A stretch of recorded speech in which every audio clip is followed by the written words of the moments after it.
Thank you, everybody. I'm English. I'm going to say that up front. It's important, and you'll see why in a couple of slides.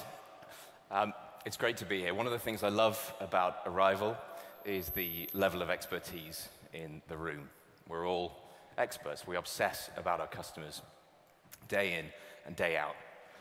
But recently, some research from our user experience team at Expedia came to light that made us think a little bit differently about the way we look after our customers.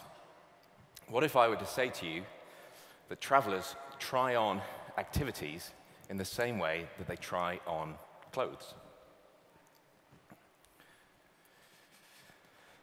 It might sound a little bit crazy, so we'll start off with something I think we all can agree on. Customers are changing. And we've heard over the previous years and at the conference about changes in demographics, changes in customer trends. And over the last few years, it's always been millennials that everybody's wanted to talk about. The you only live once generation, the YOLO generation. And it's fair to say that millennials have had a paradigm shift on the internet, the way we access it, the devices we use, and the frequency with which we use these devices. But just as we're getting used to meeting the needs of millennials, they're quietly getting more senior in their careers, they're getting married, they're starting families of their own. Millennials, believe it or not, are growing up. So I want to introduce you to Generation Z. And this is why it's important. I cannot say Generation Z, and I apologize to the mostly North American audience. For the next 10 minutes, you're going to hear about Generation Z. Generation Z is just entering the workforce or very, very early on in their professional career. And research from our media solutions team indicates that by next year, Generation Z will be the largest generation on the planet, with about $150 billion of spending power. They are constantly connected, with more than 50% of them spending over 5 hours a day on their smartphones. This generation is like an amplified millennial. Everything that millennials did that made us all sit up and take notice, Generation Z are doing more of. 68% of them are using their phone as a source of inspiration for where to go, and 2/3 of them are using their phone in-trip. 84% of them admit to the influence of social media on their travel decisions.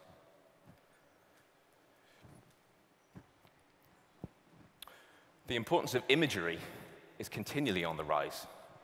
And again, research from our media solutions team indicates that this is at the expense, potentially, of the written word. And it backs up some findings from Kevin Systrom, who is the founder of Instagram, in a recent quote. And he said, "People have always been visual. Our brains are wired for images. Writing was a hack. It was a detour. Pictorial languages are how we all learn to communicate, and we're coming full circle. We're reverting to what is most natural to us. Instagram has always been a communications platform, not an image-sharing tool. It's not about beauty, it's about the story that you tell." We're going to talk about this narrative and the stories we tell a little bit later on, but for now, let's talk about Instagram and social media more broadly and its importance for Generation Z. We know that 84% of this generation admit to being influenced by social media.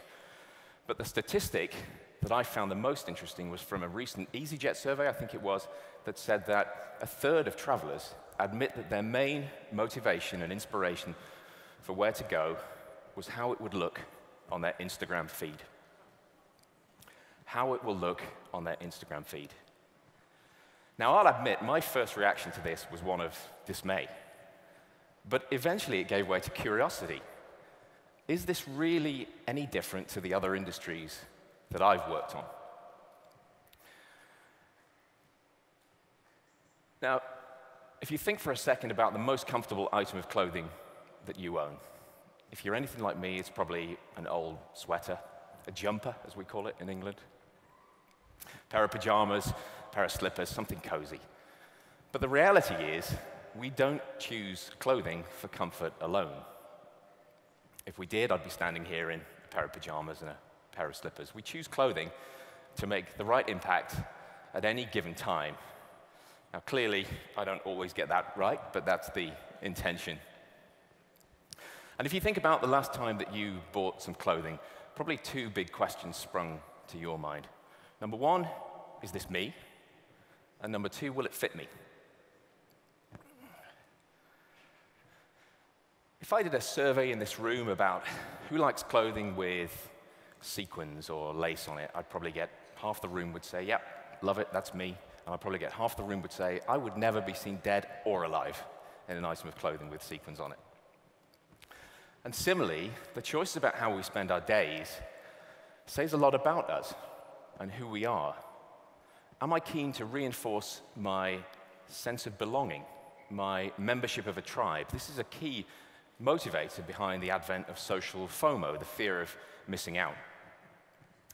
Or is your sense of identity determined by standing out from the crowd, by buying something vintage, one of a kind, something nobody else has worn before, going somewhere nobody else has ever been before? Social media now means our choices are now part of our personal narrative in exactly the same way that our clothes are. We have to all be willing to wear our choices in public. Can I imagine myself doing this? Will it look good when people see me in it? When done right, the memories that you all create become part of our story and our own personal narrative. But the wrong choice becomes a tragic waste of time, and worse, it's something that you can't just take off. Colors that pop, high dynamic range photography, people smiling, Instagram filters, these have become a visual metaphor for having a great experience. So if there's one takeaway today when you walk out of this auditorium, have a think about which images your customers are looking at on your products and dreaming themselves into that picture. Let's talk about fit. I've got another question, not the sequins one. Imagine you are looking for a button-down shirt, and you're on a budget. Can anyone suggest to me what a rough price would be for that kind of shirt? 50, 70, $20? Right, it's not so difficult a question. Now, with clothing, things like size, fit, quality, where to shop, these are criteria that stay broadly the same wherever you are on the globe. Experiences can vary wildly from provider to provider and location to location. And without a sense of context, customers are stuck. But it's more important than ever that fit is right for customers who are trying activities.